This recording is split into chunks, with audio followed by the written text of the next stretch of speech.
माध्यमातून की आपणास आता अजूनही काही सांगेल आणि पप्पाजींना या ठिकाणी शुभेच्छा व्यक्त करेल. Okay. So first and foremost नमस्कार. Very good. थँक्यू. आता आमची काम अवघड केली. So good evening everyone.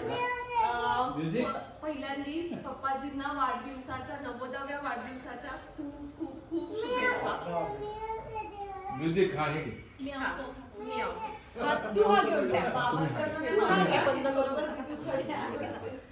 So पप्पाजींना 90व्या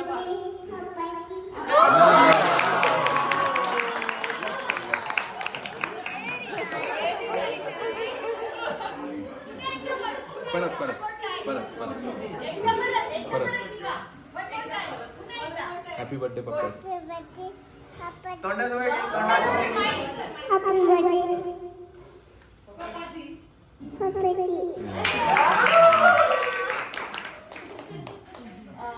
बर. तर आता बाबांनी म्हटलंच आहे न्यू जनरेशन फारच कमी बोलते. ठीक आहे, आता ह्या सगळ्यांना मला रिप्रेझेंट करायला लागणार आहे. एक तर मला असं सांगायचं की खूपच आनंदाचा दिवस आहे आमच्या सगळ्यांसाठी पण, कारण की त्यांचा आपण सगळेजण इथे 90वा वाढदिवस साजरा करतोय. आणि मला तर म्हणजे खूपच छान वाटतंय, कारण की आम्हाला म्हणजे जसं श्वेताने म्हणलं की इतका छान सहवास मिळाला आजी पप्पाजींचा आणि खरं तर दोन्ही आजी आजोबांचा.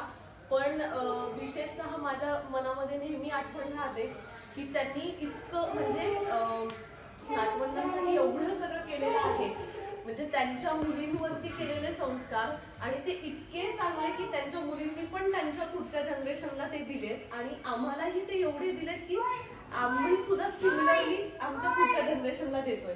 सो हे मी म्हणेन की it is like to carry forward legacy in a good way, म्हणजे in a positive way. So पप्पाजींचं जे म्हणजे नेहमी त्यांना सगळेजण म्हणतात SS पाटील, SS आबा, आणि नेहमी आई सुद्धा म्हणायची की हो म्हणणं कुठल्याही कामाला किंवा कुठल्याही याला हो म्हणणं. सो ते आय थिंक पहिल्यापासूनच आलंय. आणि जर सुरुवातीपासून सांगायचं तर हे सगळं जे मनामध्ये, आणि आता तर गुडवाईच्या ह्याच्यातलं जेव्हा मी बघते